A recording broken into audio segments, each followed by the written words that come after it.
जागृति के साथ प्रभु के सामने बैठे हुए हैं, इसलिए मैं प्रभु का धन्यवाद करता हूँ। പ്രത്യേകിച്ച് ഇന്ന് രാവിലെ സമയം ദൈവസന്നിധിയിൽ ആയിരിക്കുവാനും ദൈവവചനം സംസാരിപ്പാനും കർത്താവ് നൽകി തന്ന നല്ല അവസരങ്ങൾക്കായി കർത്താവിനെ വാഴ്ത്തുകയാണ്. आज सुबह इसी प्रकार परमेश्वर के वचन को लेकर आपके बीच में आने के लिए परमेश्वर दिया हुआ अवसर के लिए मैं परमेश्वर को धन्यवाद करता हूँ।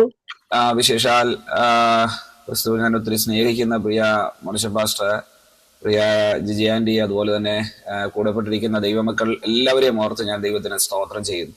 विशेष करके परमेश्वर से प्रभु में मैं सबसे ज्यादा प्यार करने वाले प्रभु के दासों को और सभी प्रभु के जनों के लिए मैं धन्यवाद करता हूँ। പ്രത്യേകിച്ച് കഴിഞ്ഞ നാളുകളിലൊക്കെ ദൈവമക്കൾ കൂടി വരുന്ന ദൈവജനം, ദൈവദാസൻ കുടുംബമൊക്കെ കർത്താവിന്റെ എല്ലാവരും നൽകി തന്ന ആ ഒരു പ്രാർത്ഥനകൾക്കൊക്കെ ആയിട്ട് ഞാൻ ദൈവത്തിന് സ്തോത്രം ചെയ്യുകയാണ്. पिछले दिनों में आप सभी लोग जो मेरे लिए जो प्रार्थना की है, आप सबकी प्रार्थना के लिए मैं बहुत बहुत धन्यवादी हूँ। രാവിലെയുള്ള ഈ പ്രാർത്ഥന ജീവിതത്തിൽ ഒരുപാട് അനുഗ്രഹവും ആശ്വാസവും ഒക്കെ ആയി തീരുന്നതോർത്ത് ഞാൻ ദൈവത്തിന് സ്തോത്രം ചെയ്യുന്നു. सुबह की इसी प्रकार की प्रार्थना हम सबके जीवन में बहुत आशीष और अनुग्रह का कारण है, इसलिए मैं परमेश्वर को फिर से धन्यवाद करता हूँ। കർത്താവ് എല്ലാവരെയും ധാരാളമായി അനുഗ്രഹിക്കുമാറാകട്ടെ. परमेश्वर हम सभी को बहुताय से आशीष करने पाए। ഇന്ന് ഇവിടെ ആയിരിക്കുന്ന ദൈവദാസന്മാരെ എല്ലാം ഓർത്ത് ഞാൻ ദൈവത്തിന് സ്തോത്രം ചെയ്യുന്നു. കർത്താവ് എല്ലാവരെയും സഹായിക്കട്ടെ. सुबह जो है हमारे बीच में जितने प्रभु के दास लोग हैं उन सभी के लिए मैं धन्यवाद करता हूँ। प्रभु आप सभी को सहायता करें। സ്തോത്രം. തുടർന്നും ഞങ്ങളെയും ഓർത്ത് പ്രാർത്ഥിക്കണമെന്ന് പ്രത്യേകം ഓർപ്പിക്കുന്നു. കർത്താവ് എല്ലാവരെയും അനുഗ്രഹിക്കട്ടെ. കഴിഞ്ഞ നാളുകളിൽ ദൈവജനത്തിന്റെ പ്രാർത്ഥനയ്ക്ക് പ്രത്യേകം നന്ദി അറിയിക്കുകയാണ്. आगे भी हमारे लिए प्रार्थना करते रहे। आप सभी की प्रार्थना जो पिछले दिनों में आप हमारे लिए की है, हम धन्यवादी हैं। ഇന്ന് രാവിലെ ദൈവത്തിന്റെ ആത്മാവിന്റെ ഹൃദയത്തിൽ നൽകിയ ഒരു ദൈവിക സന്ദേശം നിങ്ങളുമായിട്ട് വളരെ വേഗം പങ്കുവയ്ക്കുവാൻ ഞാൻ കർത്താവ് ശരണപ്പെടുന്നു. आज सुबह प्रभु दिया हुआ एक आत्मिक संदेश को आपके बीच में रखने के लिए मैं परमेश्वर के ऊपर भरोसा करता हूँ। ലൂക്കോസിന്റെ സുവിശേഷം 1-ാം അധ്യായം 5-ാം വാക്യമാണ് ഇന്ന് രാവിലെ ഒരു അല്പസമയം ദൈവവചന ധ്യാനത്തിന് വേണ്ടി തിരഞ്ഞെടുത്തിരിക്കുന്നത്. लूका का सुसमाचार पहला अध्याय का 5वें पद आज सुबह के मनादी के लिए प्रभु मुझे दिया हुआ है। അവിടെ നമ്മളിങ്ങനെ വായിക്കുന്നത്, യഹൂദിയ രാജാവായ ഹെരോദാവിന്റെ കാലത്ത് അബിയാവ് ഗൂറിൽ സക്രിയാവ് എന്ന് പേരുള്ള ഒരു പുരോഹിതൻ ഉണ്ടായിരുന്നു. അവന്റെ ഭാര്യ അഹരോന്റെ പുത്രിമാരിൽ ഒരുത്തിയായിരുന്നു. അവർക്ക് എലിസബത്ത് എന്ന് പേർ. ഇരുവരും ദൈവസന്നിധിയിൽ നീതിയുള്ളവരും കർത്താവിന്റെ കൽപ്പനകളിലും ന്യായങ്ങളിലും കുറ്റമില്ലാത്തവരായി നടക്കുന്നവരും ആയിരുന്നു. यहूदिया के राजा हेरोदेस के समय अबिया के दल में जकरिया नाम का एक याजक था और उसकी पत्नी हारून के वंश की थी, जिसका नाम एलिशिबा था। वे दोनों परमेश्वर के सामने धर्मी थे और प्रभु की सारी आज्ञाओं और विधियों पर निर्दोष चलने वाले थे। അതിന്റെ 13-ാമത്തെ വാക്യത്തിൽ നമ്മൾ വായിക്കുന്നത് ഇങ്ങനെയാണ്: ദൂതൻ അവനോട് പറഞ്ഞത്, സക്രിയാവെ ഭയപ്പെടേണ്ട, നിന്റെ പ്രാർത്ഥനയ്ക്ക് ഉത്തരമായി. നിന്റെ ഭാര്യ എലിസബത്ത് നിനക്കൊരു മകനെ പ്രസവിക്കും, അവന് യോഹന്നാൻ എന്ന് പേരിടണം എന്നൊക്കെ പറഞ്ഞു. ഈ കാര്യങ്ങളെല്ലാം പറഞ്ഞതിന് ശേഷം പിന്നീട് നമ്മൾ വായിക്കുന്നത് 18-ാമത്തെ വാക്യത്തിൽ, സക്രിയാവ് ദൂതനോട്, ഇത് ഞാൻ എന്തോന്നിനാൽ അറിയും? ഞാൻ വൃദ്ധനും എന്റെ ഭാര്യ വയസ്സ് എന്നവളുമല്ലോ എന്ന് പറഞ്ഞു. ദൂതൻ അവനോട്, ഞാൻ ദൈവസന്നിധിയിൽ നിൽക്കുന്ന ഗബ്രിയേലാകുന്നു, നിന്നോട് സംസാരിപ്പാനും ഈ സദ്വർത്തമാനം നിന്നോട് അറിയിപ്പാനും എന്നെ അയച്ചിരിക്കുന്നു. തക്ക സമയത്ത് നിവർത്തിയാകുവാനുള്ള എന്റെ വാക്ക് വിശ്വസിക്കായതുകൊണ്ട് അത് സംഭവിക്കും വരെ നീ സംസാരിപ്പാൻ കഴിയാതെ മൗനമായിരിക്കും എന്ന് പറഞ്ഞു. 13 पद में इस प्रकार पढ़ते हैं, परंतु स्वर्गदूत ने उनसे कहा, हे जकरिया, भयभीत न हो, क्योंकि तेरी प्रार्थना सुन ली गई और तेरी पत्नी एलिशिबा से तेरे लिए एक पुत्र उत्पन्न होगा और तो उसका नाम यूहन्ना रखना। 18 से लेकर के 20 तक भी पढ़ रहा हूँ। जकरिया ने स्वर्गदूत से पूछा, ये मैं कैसे जानूं, क्योंकि मैं तो बूढ़ा हूँ और मेरी पत्नी भी बूढ़ी हो गई है। स्वर्गदूत ने उसको उत्तर दिया, मैं जिब्राइल हूँ जो परमेश्वर के सामने खड़ा रहता हूँ और मैं तुझसे बातें करने और तुझसे ये सुसमाचार सुनाने को भेजा गया हूँ। देख, जिस दिन तक ये बातें पूरी ना हो ले उस दिन तक तू मौन रहेगा और बोल ना सकेगा, इसलिए कि तू जो मेरी बातों की जो अपने समय पर पूरी होगी प्रतीति ना की। ഇവിടെ നമ്മൾ മനസ്സിലാകുന്നത്, ദൈവവും മനുഷ്യനും തമ്മിലുള്ള ആ ഒരു ബന്ധം മുറിഞ്ഞുപോയ ഒരു 400 വർഷത്തിന്റെ ഇടവേളയാണ് മലാക്കിക്കും ഈ സെക്കരിയാവിനോടുള്ള ദൈവിക ദൂതനും ഇടയ്ക്കുള്ളത്. जैसे हम जानते हैं कि परमेश्वर और मनुष्य के बीच का जो संबंध टूटा हुआ समय था, जब मलाखी और जकरिया के बीच का लगभग 400 वर्ष का अंतराल का समय. അതായത് സെക്കരിയാവിനെ തേടി ദൈവത്തിന്റെ ദൂതൻ വന്നപ്പോൾ ഒരു 400 വർഷത്തെ ഇടവേളയ്ക്കുള്ള വിരാമമാണ് അവിടെ കുറിച്ചത്. जकरिया को ढूंढकर जब परमेश्वर का स्वर्गदूत आया, उस समय के विषय में जैसे हम जानते हैं कि 400 वर्ष का जो मौन का समय को की समाप्ति को हम देखते हैं. അപ്പൊ 400 വർഷത്തെ നിശബ്ദത ഭേദിച്ചുകൊണ്ടൊരു ദൂതന്റെ ശബ്ദം സെക്കരിയാവിനോടുള്ള ബന്ധത്തിൽ അവിടെ മുഴങ്ങുകയാണ്.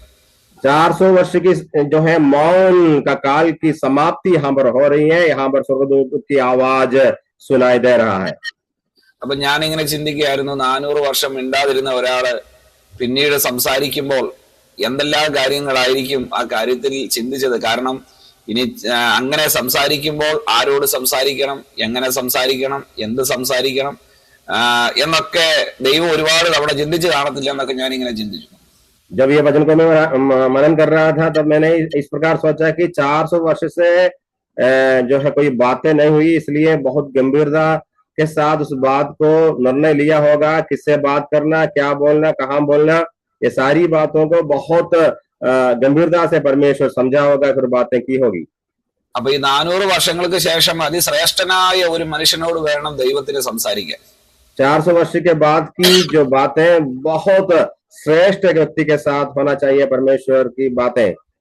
അപ്പൊ അത്ര വലിയൊരു കാര്യമായിരിക്കും സംസാരിക്കാൻ പോകുന്നത്. അപ്പൊ അത്ര ശ്രേഷ്ഠനായ ഒരു വ്യക്തിയോട് വേണം സംസാരിക്കാൻ എന്നൊക്കെ ചിന്തിച്ചാണ് ഞാൻ ഈ സെക്കരിയാവിന്റെ ജീവചരിത്രമൊക്കെ ഒന്ന് പഠിച്ചത്.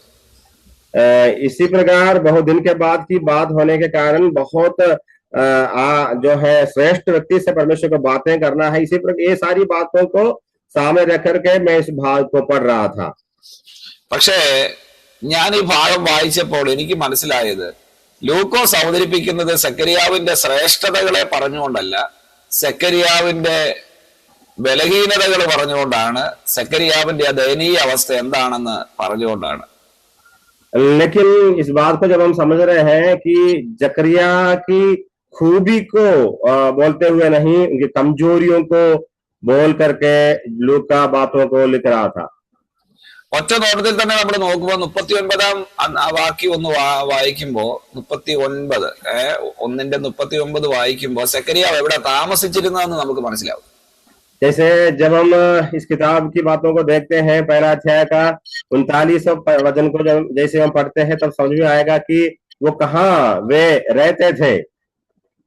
അവിടെ എഴുതിയിരിക്കുന്നത് ഇങ്ങനെയാണ്: ആ നാളുകളിൽ മറിയ എഴുന്നേറ്റ് മലനാട്ടിൽ ഒരു യഹൂദിയ പട്ടണത്തിൽ ബന്ധപ്പെട്ട് ചെന്നു സെക്കരിയാവിന്റെ വീട്ടിലെത്തി.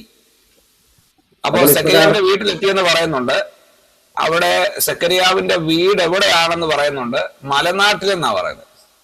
जैसे यहाँ पर लिखा हुआ कि वो जकरिया के घर पहुंच गई, लिखा है कि वे जो है पहाड़ी देश में करके लिखा हुआ है. സാധാരണ ആ നാളുകളില് ഈ മലനാട്ടിൽ താമസിക്കുന്നത് സാധാരണക്കാരായിട്ടുള്ള ആൾക്കാരാണ്, പാവങ്ങളായിട്ടുള്ള ആൾക്കാരാണ്. അത്യാവശ്യം പൗരപ്രമാണിമാരും സമൂഹത്തിൽ നിലയുള്ളവരും വിലയുള്ളവരും ഒക്കെ താമസിച്ചുകൊണ്ടിരുന്നത് ഈ യെരുശലേമിനോട് ചേർന്നുള്ള പ്രദേശങ്ങളിലും യെരുശലേമിലും എരിഹോവിലും ഇങ്ങനെയൊക്കെയുള്ള പട്ടണങ്ങളിലാണ് താമസിച്ചുകൊണ്ടിരുന്നത്. जैसे हम जानते हैं कि जो है बड़े बड़े लोग जो है वे जो है शहर में, जैसे जेरूसलेम और एरिहो के आसपास में शहर के बीच में रहते थे, लेकिन पहाड़ों में जो लोग रहते थे वे साधारण और जो है दुर्बल कमजोर लोग रहते थे. അപ്പോ സെക്കരിയാവിന്റെ ദയനീയാവസ്ഥ ലൂക്കോസ് വിവരിക്കുമ്പോൾ ലൂക്കോസ് ഒന്നാമത് പറയുന്നത് അവര് മലനാട്ടിൽ താമസിക്കുന്നു എന്നുള്ള പരാമർശത്തിലൂടെ അവര് സാമ്പത്തികമായി വളരെ പിന്നോക്കമുള്ള ഒരു ഫാമിലിയാണെന്ന് അവിടെ കൃത്യമായിട്ട് ലൂക്കോസ് നമ്മളെ വരച്ചു കാണിക്കുകയാണ്. जैसे लूका यहाँ पर कहता है कि उनके विषय में कमजोरियों को जो बोलते समय वे ऐसे आर्थिक तौर से दुर्बल होने के कारण पहाड़ में रहते थे, इसलिए उनके आर्थिक कमजोरी के विषय में वे वहां रहते थे. ये विषय लूका यहाँ पर बता रहे हैं. പിന്നെ ലൂക്കോസ് അവരുടെ ഒരു ദയനീയാവസ്ഥ പറയുന്നത് അവർ രണ്ടുപേരും വൃദ്ധരായിരുന്നെന്നാ പറയുന്നത്. फिर लूका उनके दुर्बलता के विषय में जब बोल रहे थे, लिखा हुआ कि वे दोनों बूढ़े थे. അപ്പോ ഈ ദൂതൻ വന്ന് ദൂത് പറയുന്നത് 400 വർഷങ്ങൾക്ക് ശേഷം ഭൂമിയിൽ ദൈവത്തിന്റെ ഒരു വലിയ സന്ദർശനം ഉണ്ടാകാൻ പോകുന്നു, ദൈവപുത്രനെ തന്നെ ലോകത്തിലേക്ക് അയക്കാൻ പോകുന്നു എന്നൊരു വലിയ സന്ദേശം അറിയിക്കാൻ വേണ്ടി വന്നെത്തിയത് ഒരു വലിയ ഒരു ധനാഢ്യന്റെ ഭവനത്തിലല്ല, ഒരു വലിയ സമൂഹത്തിൽ നിലയും വിലയും ശ്രേഷ്ഠതയും ഉള്ള ഒരു ഭവനത്തിലല്ല, ചുറുചുറുക്കോടെ ഓടി നടക്കുന്ന ഒരു ചെറുപ്പക്കാരന്റെ വീട്ടിലുമല്ല, പിന്നെ പ്രായമുള്ള വൃദ്ധനായ ഒരു മനുഷ്യനോട്, ഒരു സാധുവായ മനുഷ്യനോട് ആ ഒരു വിലയേറിയ ദൂത് അറിയിക്കുകയാണ്.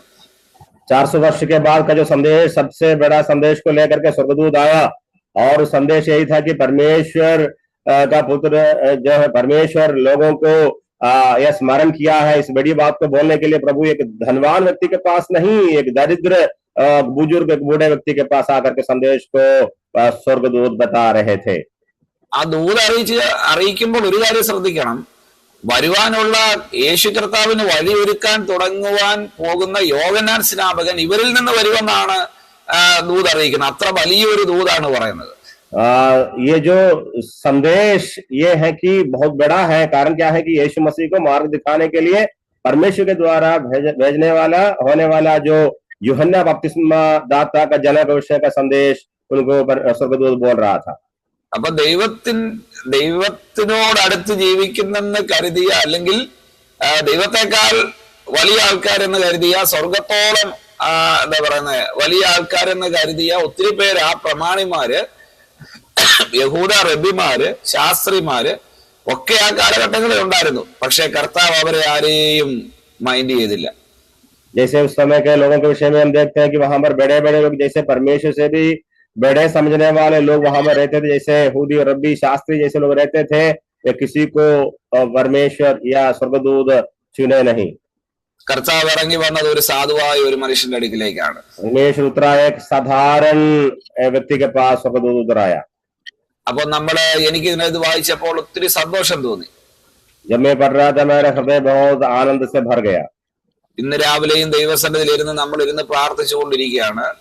आज सुबह भी हम प्रभु के सामने बैठ कर प्रार्थना कर रहे हैं। ദൈവം നമ്മളെ നോക്കുമ്പോൾ ദൈവത്തിന് എന്ന് പറഞ്ഞു കഴിഞ്ഞാൽ, ദൈവം നമ്മളോട് ഇടപെടുമ്പോൾ നമ്മുടെ വലിയ ശ്രേഷ്ഠതകൾ കണ്ടോ, നമ്മളെ കുറിച്ചുള്ള, അല്ലെങ്കിൽ നമ്മുടെ ആ വലിയ കാര്യങ്ങളൊന്നും കണ്ടിട്ടല്ല ദൈവം നമ്മളോട് ഇടപെടുന്നത്.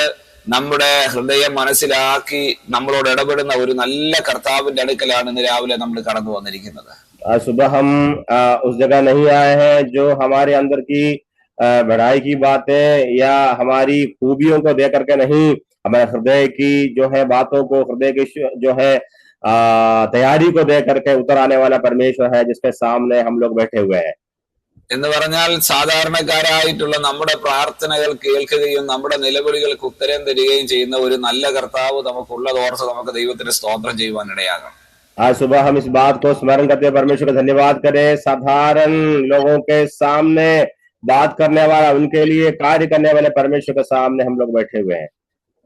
ഇവിടെ 2000-ൽ പരം പുരോഹിതന്മാരുണ്ട്. 2000 അല്ലെ 20,000-ൽ പരം പുരോഹിതന്മാരുണ്ട്. അതിൽ ഒരാൾക്ക് ഒരു അവസരം ശുശ്രൂഷയ്ക്കായിട്ട് കിട്ടുക എന്ന് പറഞ്ഞാൽ വളരെ അപൂർവമായിട്ടുള്ളൊരു കാര്യമാണ്. जैसे हम की स्थिति को जब हम पढ़ते हैं, लगभग 20,000 से ज्यादा पुरोहित वहां पर है, याचक है, उसमें से जो है एक को अवसर मिलना का मतलब बहुत बड़ी बात है। ഞാനിങ്ങനെ ചിന്തിക്കുകയായിരുന്നു, 24 കൂറുകളിലായി 10,000-20,000-ൽ പരം പുരോഹിതന്മാരുള്ള ഈ ഒരു അവസരത്തിൽ സെക്കരിയാവിന് തന്നെ നറുക്ക് വീഴാനും അവൻ ദേവാലയത്തിന്റെ അകത്ത് ചെല്ലാനും ദൈവത്തിന്റെ ദൂതൻ കൃത്യമായിട്ട് വന്ന് ഇടപെടുകയൊക്കെ ചെയ്യുന്നത് എത്രയോ വലിയ ഒരു ദൈവത്തിന്റെ പദ്ധതിയാണെന്ന് ഞാൻ ഇങ്ങനെ ഓർക്കുകയായിരുന്നു. जैसे इस वचन को जब हम पढ़ते हैं कि लगभग 20,000 से ज्यादा लोग हैं, अलग अलग दल के लोग वहां पर हैं, उनके बीच में से जो है यहाँ पर जकरिया को अवसर मिलना बहुत बड़ी बात है। ये मैं इस विषय को वर्णन कर रहा था। അപ്പോ കാര്യം ഇങ്ങനെയൊക്കെയാണെന്ന് പറഞ്ഞാലും നമ്മള് 1-2 യാഥാർത്ഥ്യങ്ങൾ കാണാതെ പോകരുത്. हम इस बात को हम देखते हैं, सच्चाई तो इसी प्रकार है, लेकिन कुछ गहरी बात को हम जरूर समझना है। നമ്മൾ പിന്നീട് വായിക്കുന്നത് സെക്കരിയാവിനോട് ഒരു വലിയ ദൂതും, ഞാൻ പറഞ്ഞില്ലേ 400 വർഷത്തെ ഇടവേളയ്ക്ക് ശേഷം ദൈവം ഇടപെടാൻ വേണ്ടി ഒരു മനുഷ്യനെ തെരഞ്ഞെടുത്ത് പാവ പിടിച്ചോന്റെ അടുത്ത് ദൈവം വന്നു, ദൈവം സംസാരിച്ചു, കാര്യമൊക്കെ ശരിയാന്ന് പറഞ്ഞാലും അദ്ദേഹത്തിന് അതങ്ങോട്ട് വിശ്വസിക്കാൻ പറ്റുന്നില്ല. जैसे हम लोग चर्चा कर रहे थे कि 400 वर्ष के बाद स्वर्गदूत संदेश लेकर के आए, एक साधारण व्यक्ति के पास आए हैं, सब सही है, लेकिन जो प्रभु का दास जिसके पास स्वर्गदूत आया है उनको ये संदेश विश्वास नहीं कर पाया। കാരണം വന്ന് പറയുന്നത് ഒരു സാധാരണക്കാരനുമല്ല, വന്ന് പറയുന്നത് ദൈവത്തിന്റെ ദൂതന. ഒരു മനുഷ്യനായിരുന്നെങ്കിൽ പിന്നെ നമുക്ക് പറയായിരുന്നു, ഓ ഇത് ചിലപ്പോൾ നടക്കുമായിരിക്കും, നടക്കത്തില്ലായിരിക്കും. പക്ഷെ ദൈവത്തിന്റെ ദൂതൻ പറഞ്ഞിട്ട് പോലും സെക്കരിയാവിനെ അങ്ങോട്ട് വിശ്വസിക്കാൻ പറ്റുന്നില്ല. അദ്ദേഹം തിരിച്ചൊരു ചോദ്യം ചോദിക്കുക, ഞാൻ എങ്ങനെ ഇതൊക്കെ അറിയുന്നതെന്ന്. जैसे हम जानते हैं कि एक साधारण मनुष्य आया तो शायद हमको बोल सकता है कि पता नहीं क्या विश्वास कर सकता है कि नहीं, लेकिन यहाँ स्वर्गदूत आकर कहता है कि ये सारी बातें होगी, तब जकरिया कहता है कि ये मैं कैसे जानूं। അല്ല, ഞാൻ ചോദിക്കുന്നത് എന്തുകൊണ്ടാണ് സെക്കരിയാവിന് അങ്ങനെ വിശ്വസിക്കാൻ പറ്റാതെ പോയത്? मेरा सवाल ये है कि जकरिया को इस बात क्यों विश्वास नहीं कर पाया। ഈ കാര്യങ്ങളൊക്കെ ഒരു യാന്ത്രികമായിട്ട് മാറിക്കഴിഞ്ഞാൽ പിന്നെ വിശ്വാസത്തിന് വലിയ പ്രസക്തിയില്ല. जैसे हम जानते हैं कि सारी बातें लगातार चलने वाली साधारण बात जैसे है तो विश्वास तो वहां पर ज्यादा महत्व नहीं है। കാരണം എല്ലാ പ്രാവശ്യവും നടക്കുന്ന പോലെ കാര്യങ്ങൾ അങ്ങ് നടന്നു പോകുന്നുണ്ട്. സെക്കരിയാവ് എത്രയോ വർഷങ്ങളായി ശുശ്രൂഷയ്ക്ക് ഇറങ്ങിയിട്ട്, സെക്കരിയാവ് എത്രയോ നാളുകളായിട്ട് വചനം വായിച്ചുകൊണ്ടിരിക്കുക, സെക്കരിയാവ് എത്രയോ നാളുകളായിട്ട് ന്യായപ്രമാണത്തിൽ നിന്ന് മനസ്സിലാക്കിയ കാര്യങ്ങളാണ് അബ്രഹാമിനും സാറായിക്കും ദൈവം പ്രായമായപ്പോ തലമുറയെ കൊടുത്തു. ഇങ്ങനെയുള്ള കാര്യങ്ങളൊക്കെ വായിച്ചിട്ടുണ്ട്. പക്ഷെ തന്റെ ജീവിതത്തിൽ ഇത് സംഭവിക്കാൻ പോവാന്നോ, ഇങ്ങനെ ഒരു അനുഭവം തന്റെ ജീവിതത്തിൽ ഉണ്ടാകുമെന്നോ, ഇതൊന്നും അദ്ദേഹത്തിന് അങ്ങോട്ട് ഉൾക്കൊള്ളാനോ വിശ്വസിക്കാനോ പറ്റാത്തതിന്റെ കാരണം ഇത്രയും വർഷങ്ങളായിട്ട് കേൾക്കുകയും കാണുകയും ചെയ്യുന്ന കാര്യങ്ങൾ, അതൊരു എല്ലാ കാര്യങ്ങളും ഒരു യാന്ത്രികമായിട്ട് ഇങ്ങനെ അങ്ങ് പോകുന്നു. അപ്പൊ പിന്നെ വിശ്വാസത്തിന് അവിടെ വലിയ പ്രസക്തിയൊന്നുമില്ല. कितने वर्षों से जकरिया इस वचन को पढ़ रहे थे, प्रचार कर रहे थे। जैसे हम जानते हैं कि पूर्वजों के विषय में वे अब्राहम और सारा को बुढ़ापे में बच्चा दिया, सारी बातें समझने वाला जकरिया यहाँ पर अपने जीवन में जो है इस बातें होने वाली है, तब उस बात को विश्वास नहीं कर पाया। അപ്പൊ ഈ നമ്മുടെ ജീവിതത്തിലും സംഭവിക്കുന്ന ഒരു വലിയ അപകടം അതാണ്. हम सबके जीवन में इस तरह की बहुत बड़ी जो घटना के विषय में हम समझना है। കാരണം എല്ലാ കാര്യങ്ങളും യാന്ത്രികമായിട്ട് നമ്മുടെ ആത്മീക ജീവിതം മാറിക്കഴിഞ്ഞാൽ, നമ്മുടെ പ്രാർത്ഥനാ ജീവിതം ഒരു യാന്ത്രികമായിട്ട് മാറിയാൽ, നമ്മുടെ ആരാധന ഒരു യാന്ത്രികമായിട്ട് മാറിക്കഴിഞ്ഞാൽ, ഇതെല്ലാം ഒരു യാന്ത്രികമായി കഴിഞ്ഞാൽ വിശ്വാസത്തിന് അവിടെ വലിയ പ്രസക്തി ഇല്ലാതായി. जैसे हम जानते हैं कि जो जैसे हम रोज करते हैं, जैसे प्रार्थना हो, आराधना, सारी बातें परंपरा जैसे क्रिया जैसे है, तो हमारे विश्वास को ज्यादा स्थान नहीं होगा। ഈയിടെ ഒരു ചർച്ചില് ഒരു ഭയങ്കര പ്രശ്നം ഉണ്ടായി. दिनों में मैंने सुना है कि एक कलीसिया में बहुत बड़ी जो है कुछ बातें हुई। അപ്പൊ അവിടെ പ്രശ്നം ഉണ്ടാകാനുള്ള ഒരു കാരണം, അവിടെ ഒരു അപ്പച്ചൻ എഴുന്നേറ്റ് എന്ന്, ഒരു പ്രായമുള്ള ഒരു അപ്പച്ചൻ എഴുന്നേറ്റ് എന്ന് പറഞ്ഞു, സഭ ഭയങ്കരമായിട്ട് അങ്ങ് അതപ്പതിച്ചു പോയല്ലോ എന്ന് പറഞ്ഞു. ये वहां पर जो प्रश्न समस्या होने के कारण क्या है कि एक बुजुर्ग पिताजी खड़े होकर के कहता है कि हमारी कलीसिया की स्थिति बहुत खराब है। അപ്പൊ അദ്ദേഹം സാക്ഷ്യം പറഞ്ഞപ്പോ പറയുകയാണ്, സഭ ഭയങ്കരമായിട്ടൊക്കെ അതപ്പതിച്ചു പോയി, നേരത്തെ ഉണ്ടായിരുന്ന പാസ്റ്ററിനെ കുഴപ്പമില്ലായിരുന്നു, ഇദ്ദേഹം വന്നേ പിന്നെ സഭ അതപ്പതിച്ചെന്ന് പറഞ്ഞു. वो इस प्रकार कहने लगा कि कलीसिया की स्थिति बहुत खराब है, पुराने पास्टर जो पहले जो पास्टर था वो अच्छा था, अब के पास्टर जो आया है कलीसिया की स्थिति बहुत खराब होते जा रही है। അപ്പോ അതിന്റെ അകത്ത് രണ്ടു മൂന്ന് സഹോദരന്മാരെ ചോദ്യം ചെയ്തു, അതെന്താ അങ്ങനെ പറഞ്ഞെന്നൊക്കെ ചോദിച്ചു. तब वहां कुछ भाई लोग इसी विषय को उनसे पूछताछ किया, क्यों आप इसी तरह कहने लगे। കാരണം അവിടെ സാധാരണ നടക്കുന്നതിനേക്കാൾ കൂടുതൽ ആരാധനയും പ്രാർത്ഥനയും ജനം ഉണർത്തപ്പെടുന്നു, ഉപവാസ പ്രാർത്ഥനകൾ നടക്കുന്നു, പല കാര്യങ്ങൾ നടക്കുന്നു. പക്ഷെ ഇതെല്ലാം ഉണ്ടായിട്ടും സഭ അതപ്പതിച്ചു എന്ന് പറഞ്ഞപ്പോ അത് എന്തുകൊണ്ടാണെന്നുള്ള കാര്യം മനസ്സിലാക്കാൻ വേണ്ടി പലരും ചോദിച്ചു, എന്തുകൊണ്ടാണ് നിങ്ങൾ അങ്ങനെ പറഞ്ഞത്? वहां पे कलीसिया बहुत बड़ी बड़ी बातें, पुराने जैसे आराधना, गीत वगैरह जो कुछ होना था सब बराबर चल रही थी, लेकिन इसलिए वहां के भाई लोग उनसे सवाल पूछा कि ये सारी बातें होने के बावजूद भी आप क्यों इसी प्रकार कह रहे थे। അപ്പോ അദ്ദേഹം പറഞ്ഞ കാര്യം ഇതാണ്, നേരത്തെ ഉണ്ടായിരുന്ന പാസ്റ്റർ വരെയൊക്കെ അതുവരെ ഉള്ളവരെ എന്താ പറയുക, ഞായറാഴ്ച ആരാധനയ്ക്ക് സങ്കീർത്തനം വായിച്ച് സങ്കീർത്തനത്തിൽ നിന്ന് ഒരു പ്രബോധനം ഉണ്ടായിരുന്നു. जैसे जो पिताजी इस प्रकार बोल रहे थे कि पिछले जो पिछले पास्टर तक जो है हम जानते हैं कि आराधना के बीच में भजन संगीता पढ़ते थे और भजन संगीता से भी एक छोटा सा प्रचार करते थे। ഇപ്പൊ ഉള്ള പാസ്റ്ററാണ് സങ്കീർത്തനം വായിക്കും, പക്ഷെങ്കിൽ അതിനകത്തൊന്നും പ്രസംഗിക്കുന്നില്ല, പുള്ളി പ്രസംഗിക്കുന്നില്ല പുതിയ നിയമത്തിൽ നിന്നൊക്കെയാണ്. ये बोलने लगा कि अभी जो पास्टर आए हैं वो भजन संगीता पढ़ते तो हैं, लेकिन वहां से प्रचार नहीं करते और वे नया नियम से प्रचार करते हैं। ഓ, ഞായറാഴ്ച ആരാധനയ്ക്ക് വന്നിട്ട് സങ്കീർത്തനത്തിൽ നിന്ന് ഒരു 2 വാക്ക് പ്രബോധനം കേട്ടില്ലെങ്കിൽ എന്തോ ഒരു ഭയങ്കര പ്രയാസമായിട്ട് തോന്നുക. അതെന്റെ ജീവിതത്തിൽ ഒരു വലിയ ബുദ്ധിമുട്ടായിട്ട് തോന്നുന്നു. അതുകൊണ്ടാണ് ഞാൻ പറഞ്ഞത് സഭ അധപ്പതിച്ചെന്ന്. वो कहने लगा कि मुझे भजन संहिता से पढ़ने के बाद उसमें से प्रचार जरूर सुनना है, अगर वो सुना नहीं तो मुझे अच्छा नहीं लग रहा, कि इसलिए वो कहने लगा कि आज कलीसिया में बहुत सारी बातें गिरी हुई स्थिति में कलीसिया आ गई है। കാരണം എന്താന്ന് ചോദിച്ചു കഴിഞ്ഞാൽ നമുക്കെല്ലാ കാര്യങ്ങളും ആ മുറയ്ക്ക് നടക്കണം. എല്ലാ കാര്യങ്ങളും ഒരു യാന്ത്രികമായിട്ട് അതിങ്ങനെ സംഭവിച്ചിരിക്കണം. അതല്ലെങ്കിൽ എന്തോ ഒരു വലിയ അപകടം പറ്റുന്നത് പോലെ നമുക്ക് ഫീൽ ചെയ്യുന്നു. जैसे हम लोग आजकल की आराधना में एक क्रम को तैयार किया है, यदि क्रम से बाहर चले गए तो हमको ऐसा लग रहा है कि बहुत बड़ी गलती हो रही है कलीसिया में।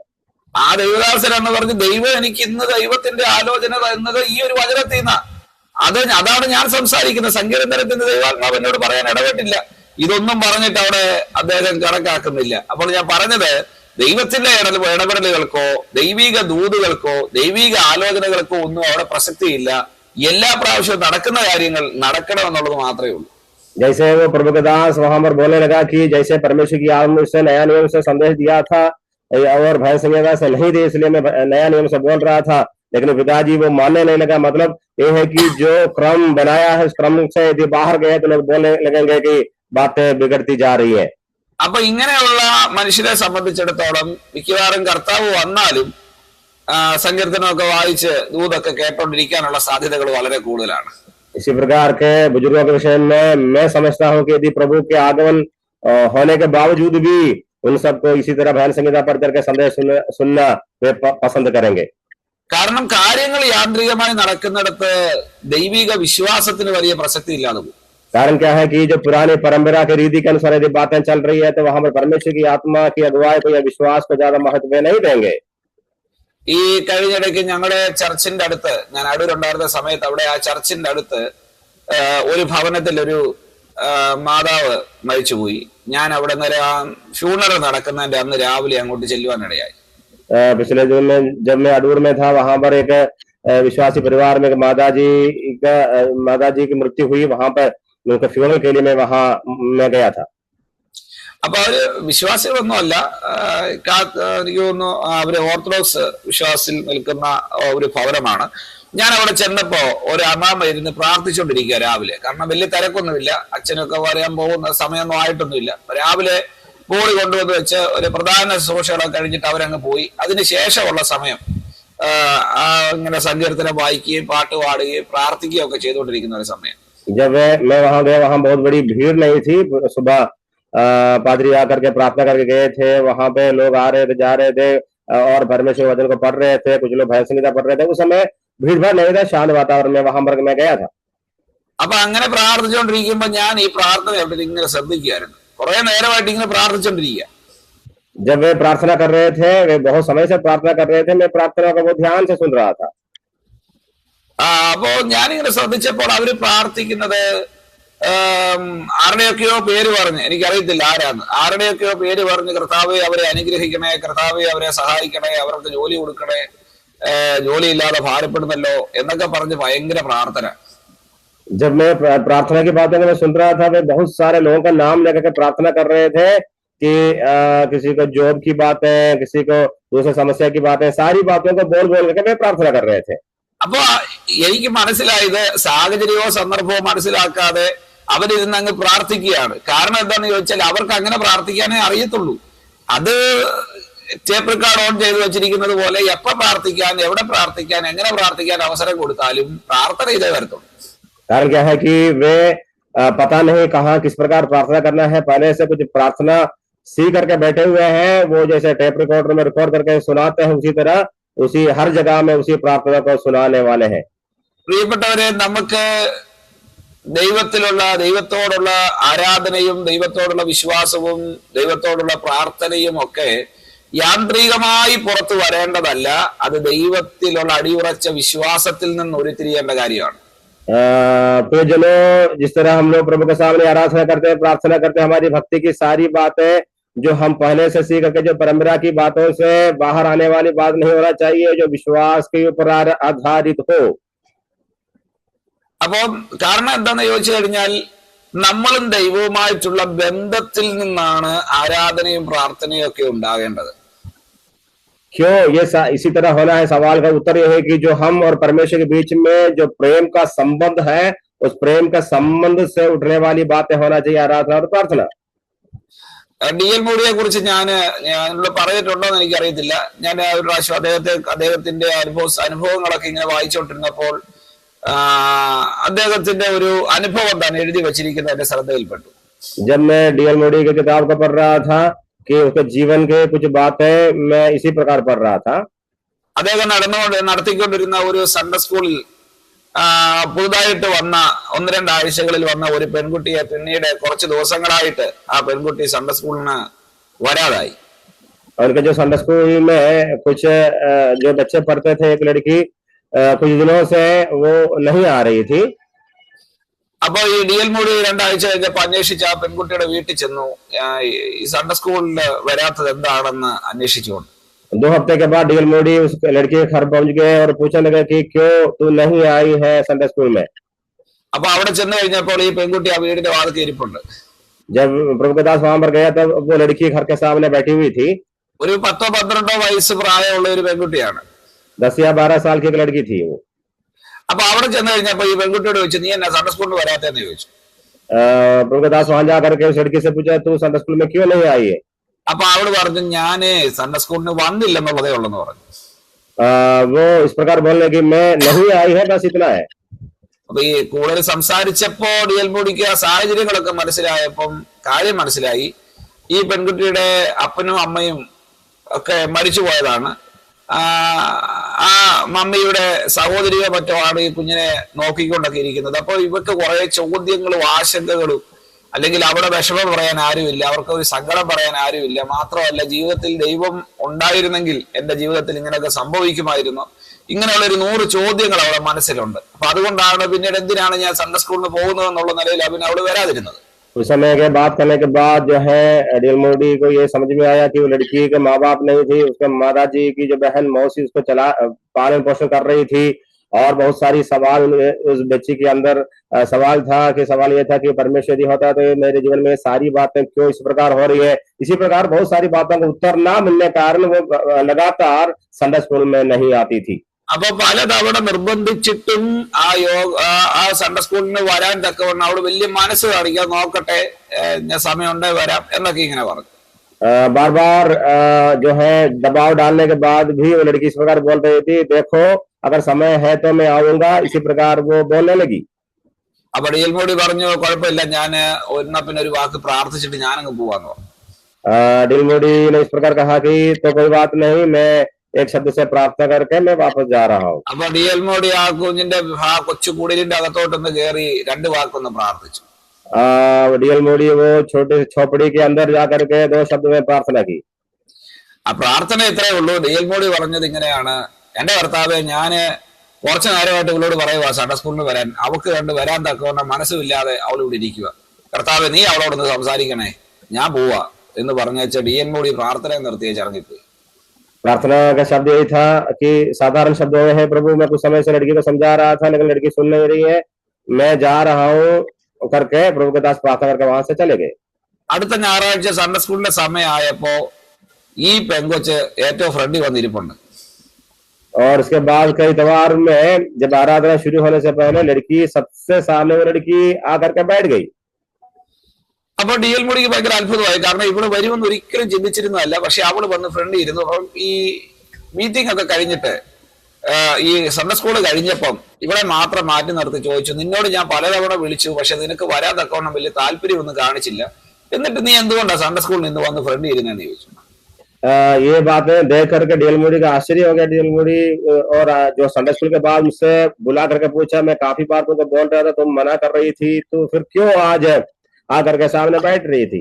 അപ്പൊ D.L. മൂഡി പറയുക, D.L. മൂഡിയോട് ആ പെങ്കൊച്ച് പറയുകയാണ്, എന്റെ സാറേ, നിങ്ങളുടെ വീട്ടിൽ വന്ന് പ്രാർത്ഥിച്ചപ്പം നമ്മുടെ അടുത്ത് നിൽക്കുന്ന ആരോണ്ടോട് സംസാരിക്കുന്നത് പോലെ പറഞ്ഞില്ലേ, 2-3 വാക്കുകൾ പറഞ്ഞില്ലേ, ഏറ്റവും അടുത്ത് നമുക്കൊരു കൂട്ടുകാരെ പോലെ ആരോടൊക്കെയോ സംസാരിച്ചില്ലേ, അങ്ങനെ ഒരു പ്രാർത്ഥന കേട്ട ഉടനെ എനിക്ക് ഞാൻ തന്നെ ഇരുന്ന് ചിന്തിക്കുകയായിരുന്നു, ഇത്രയും നമ്മളോട് അടുത്ത് നിൽക്കുന്ന ഒരാളാണ് നമ്മുടെ ദൈവമെങ്കിൽ, ഇത്രയും ഫ്രണ്ട്ലി ആയിട്ട് സംസാരിക്കാൻ പറ്റുന്ന ഒരാളാണ് നമ്മുടെ ദൈവമെങ്കിൽ എനിക്ക് ആ ദൈവത്തെ ആവശ്യമുണ്ടെന്ന്. जैसे वो लड़की बोलने लगे, जब आप मेरे घर पे आकर के प्रार्थना जब किए, जैसे आपके प्रार्थना की बात इस प्रकार थी, जो जैसे सबसे करीब मित्र से जैसे हम बात कर उसे साधारण शब्दों में आप बात किए, तब ये सुनकर के तब से मैं सोचने लगा कि इस प्रकार हमसे करीब से जो है मित्रता के जैसे मित्रता बनाने वाले परमेश्वर हमारे साथ में है, तो इस परमेश्वर से मुझे भी क्यों नहीं बात कर सकते। അപ്പം ശരിക്കും പറഞ്ഞാൽ പ്രാർത്ഥന എന്ന് പറയുന്നത് ഇങ്ങനെ ആവണം എന്ന് പറഞ്ഞു കഴിഞ്ഞാൽ, മുമ്പ് ഞാൻ പറഞ്ഞ പോലെ ഒരു യാന്ത്രികമായിട്ട് വരുന്ന ഒരു സംഭവമല്ല, അത് ദൈവത്തോടുള്ള അകമഴിഞ്ഞ സ്നേഹത്തിൽ നിന്ന് ഉളവാകണം പ്രാർത്ഥന, ആരാധന, നമ്മുടെ ജീവിതം. जैसे मैंने पहले से कहा कि जो हमारे अंदर की प्रार्थना आराधना सब जो है, जैसे हमारी परंपरा या जो है हम सीख करके जो आई है पुरानी बातें जैसे होना नहीं चाहिए, परमेश्वर के साथ गहरा प्रेम से, जो गहरा प्रेम से हृदय के अंदर से आने वाली बातें हो हमारी आराधना और प्रार्थना में। അപ്പൊ സെക്കരിയാവ് ദൈവത്തിൽ വിശ്വസിക്കാനുള്ള, ദൈവിക ആലോചനകൾ വിശ്വസിക്കാതിരിക്കാനുള്ള ഒന്നാമത്തെ കാരണം ഞാൻ മനസ്സിലാക്കിയത് ഇതാണ്: അദ്ദേഹം എല്ലാ കാര്യങ്ങളും ചെയ്തു വരുന്നത് പോലെ കാര്യങ്ങൾ ചെയ്തു വന്നു, എല്ലാം ഒരു യാന്ത്രികമായിട്ട് മാറിക്കഴിഞ്ഞു. അതുകൊണ്ട് തന്നെ അദ്ദേഹത്തിന് കൂടുതൽ ദൈവത്തിൽ ആ പറഞ്ഞ ദൂതിൽ അങ്ങോട്ട് വിശ്വസിക്കാൻ പറ്റിയില്ല. मतलब यह है कि जब जकरिया के पास स्वर्गदूत आया तो पिछले काफी वर्षों से वो सीख करके बहुत सारी बातें जो उसके मन में था उसी प्रकार नहीं था, इसलिए वो स्वर्गदूत की बातों के ऊपर विश्वास नहीं किया। ഇനി രണ്ടാമത്തെ കാരണം, ഈ അമിതമായിട്ടുള്ള യുക്തിവൽക്കരണം, എല്ലാ കാര്യങ്ങളും സാഹചര്യങ്ങൾ നോക്കി വിലയിരുത്താനുള്ള മനുഷ്യന്റെ വ്യഗ്രതയാണ് ദൈവത്തെ അവിശ്വസിക്കാനുള്ളതിന്റെ രണ്ടാമത്തെ കാരണം. जो है जकरिया जो परमेश्वर की बातों के ऊपर विश्वास न करने का दूसरा कारण है कि बहुत सारी बातें अपने दिमाग के अनुसार सोच करके, बुद्धि के अनुसार सोच करके हम उस बात को निर्णय लेते हैं। उसी तरह जकरिया भी किया, इसलिए विश्वास नहीं कर पाया। എന്ത് ദൈവ ആലോചന പറഞ്ഞാലും നമ്മൾ ഉടനെ നോക്കുന്നത് നമ്മുടെ സാഹചര്യങ്ങളിലേക്ക്. जो भी परमेश्वर कहता है तुरंत हम अपने जो है बातों को, अपने जीवन के जो है चलने वाली बातों के ऊपर हम क्या करते हैं, ध्यान रखते हैं। കാരണം തങ്ങൾക്ക് ഇനി ഒരു തലമുറ ഉണ്ടാകാൻ പോകുന്നില്ല എന്നൊരു കാര്യം സെക്കരിയാവിന് 100% അറിയായിരുന്നു. जकरिया को ये बात 100% वो जानता था कि हमें एक बच्चा अभी होने वाला नहीं है। ദൂതനാണ് ദൂത് പറയുന്നതെങ്കിലും, ദൈവം പറഞ്ഞ ആളാണ് ദൂത് പറയുന്നതെങ്കിലും സെക്കരിയാവിന് അതങ്ങോട്ട് വിശ്വസിക്കാൻ പറ്റുന്നില്ല. പറ്റാത്തതിന്റെ കാരണം അദ്ദേഹം ചുറ്റുപാടുകളിലേക്ക് നോക്കിയതാണ്. भले ही स्वर्गदूत ही संदेश दिया, परमेश्वर भेजा हुआ व्यक्ति का संदेश है, लेकिन जो उसके आसपास में होने वाली बातों को देख करके ये जकरिया को कभी विश्वास नहीं कर पाया। അപ്പോൾ നമ്മൾ മനസ്സിലാക്കേണ്ടത്, നമ്മുടെ സാഹചര്യങ്ങളെ നോക്കി വിലയിരുത്തേണ്ട ഒന്നല്ല ദൈവിക ദൂതുകൾ. इस बात जब हम सीखते हैं, हम इस बात को समझना है कि हम अपने आसपास में जो बातें हो रही है उन बातों को समझ करके हम स्वीकार करने वाले बात नहीं, परमेश्वर का संदेश। എത്ര അസാധ്യമായ സാഹചര്യങ്ങളുടെ മധ്യത്തിലും അത്ഭുതങ്ങളെ ചെയ്യാൻ നമ്മുടെ ദൈവത്തിന് കഴിയും. जो बातें असंभव है उसके बीच में हम लोग हैं, लेकिन परमेश्वर असंभव को संभव करने वाला है। മാത്രമല്ല, ഈ സെക്കരിയാവ് വിശ്വസിക്കാൻ കഴിയാഞ്ഞതിന്റെ കാരണം അദ്ദേഹം പിന്നീട് വിശ്വാസത്തിന് എന്നിട്ട് വിശ്വസിച്ചില്ലെന്ന് മാത്രമല്ല, അദ്ദേഹം പിന്നീട് തെളിവും കൂടെ തേടുകയാണ്. ഇതറിയുമെന്ന് ചോദിക്കുകയാണ്.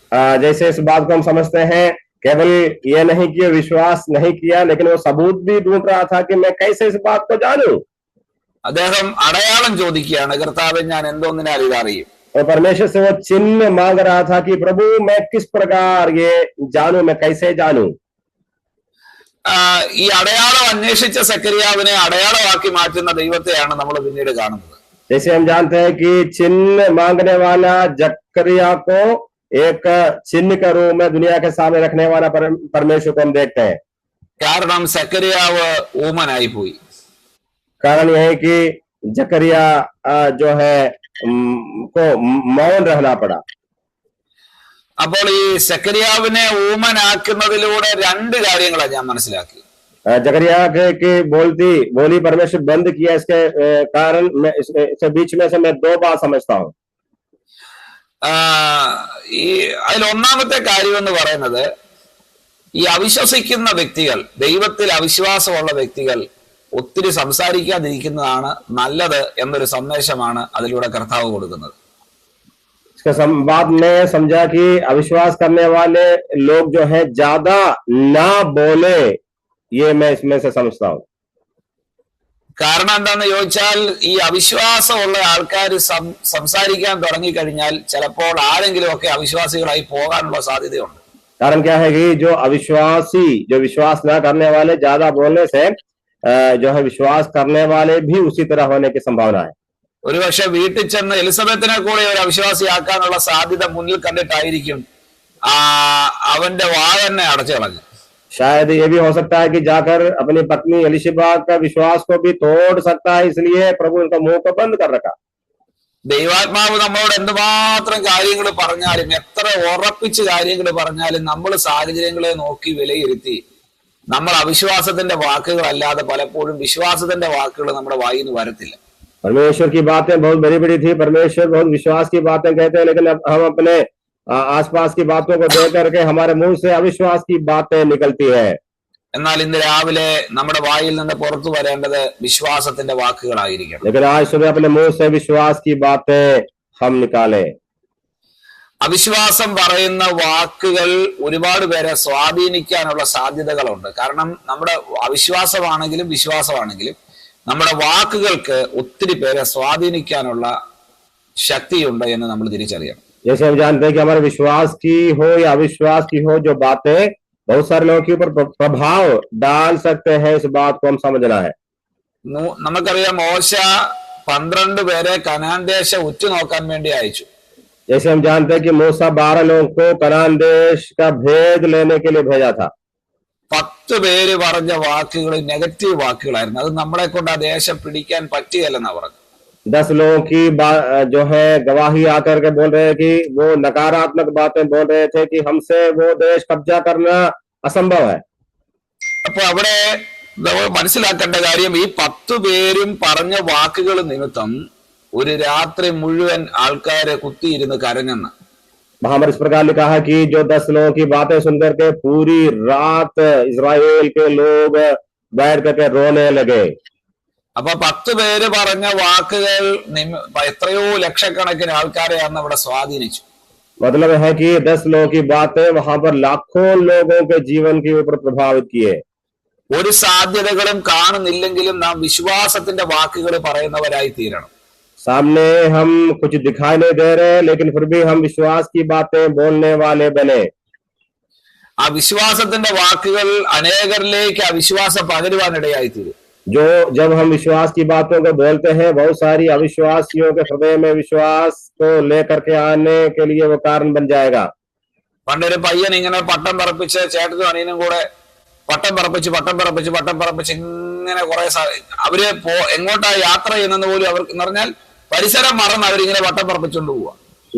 बहुत पहले 2 भाई लोग जो है एक मैदान में पतंग उड़ा रहे थे कि मतलब ये काफी समय से बहुत दूर तक चले गए, उनको पता नहीं था कि वे कहाँ जा रहे हैं. കാരണം അവരിങ്ങനെ ഈ പറക്കുന്ന പട്ടത്തെയാണ് നോക്കിക്കൊണ്ട് പോകുന്നത്. कारण यह है कि उनकी दोनों की आंखें ऊपर पतंग की ओर होने के कारण वे उनको समझ में नहीं आ रहा है कि वे कहाँ जा रहे हैं. അവർ ആ ഒരു രസത്തിൽ, പട്ടം പറപ്പിക്കുന്നതിന്റെ ഉത്സാഹത്തിൽ അവർ മുമ്പോട്ട് പോയി സമയം പോയത് അറിഞ്ഞില്ല. നേരെ ഒരൽപ്പം സന്ധ്യയായി. जैसे वो पतंग उड़ाते उड़ाते उसमें वो ज्यादा मतलब करने के कारण उसको पता नहीं चला कि बहुत देर हो गए. അങ്ങനെ പോയി ജ്യേഷ്ഠൻ ഒരു കുഴിക്കകത്തോടെയാണ് അങ്ങ് വീണു. जैसे आगे करते करते करते बड़ा भाई एक गड्ढे में गिर गया. ഏതായാലും അടുത്ത് നോക്കിയിട്ട് ഇവനെ ആകെ വെപ്രാളമായി. കാരണം അനിയനാ കരയെ നിൽക്കുന്നത്. അപ്പൊ വലിച്ചു കയറ്റണമെന്നുണ്ടെങ്കിലും അനിയനെ വലിച്ചു കയറ്റാൻ പറ്റുള്ളൂ. നോക്കിയിട്ട് അടുത്തങ്ങ് ഒരു മനുഷ്യനെയും കണ്ടില്ല. वो सुनसान जगह होने के कारण केवल वो बड़े बेटे को उठाने के लिए केवल वहां पर छोटा बेटा ही था वहीं पे. അവസാനം ഒരു വിധത്തിൽ ജ്യേഷ്ഠനെ, കാരണം അവനേക്കാൾ ഭാരമുള്ളവനാ ജ്യേഷ്ഠൻ, അപ്പൊ ജ്യേഷ്ഠനെ ഒരു വിധത്തിൽ വലിച്ച് കരയെ കയറ്റി. कुछ समय के परिश्रम के बाद वो छोटा बेटा बड़े भाई को मुश्किल से ऊपर उठाया. അപ്പൊ ഇവര് ഓടി തിരിച്ച് വീട്ടിൽ വന്നു. ये दोनों दौड़ करके अपने घर पे आ गए। അപ്പൊ ഇവരെ കാണാതെ വീട്ടുകാർ ആകെ വിഷമിച്ചിരിക്കുകയായിരുന്നു. അപ്പൊ അവിടെ കുറെ ആൾക്കാരൊക്കെ നിൽപ്പുണ്ടായിരുന്നു, നാട്ടുകാർ കുറച്ച് പേരുണ്ടായിരുന്നു. അപ്പൊ ഈ നടന്ന സംഭവങ്ങളൊക്കെ വിവരിച്ചു കഴിഞ്ഞപ്പോ ഈ പിള്ളേരോട് ചോദിച്ചു, എന്നാലും ഈ അനിയനോട് ചോദിച്ചു, എന്നാലും നിനക്ക് എങ്ങനെയാ ജ്യേഷ്ഠനെ കുഴിന്ന് വലിച്ചു കയറ്റാൻ നിനക്ക് ആരോഗ്യം ഉണ്ടായെന്ന് ചോദിച്ചു.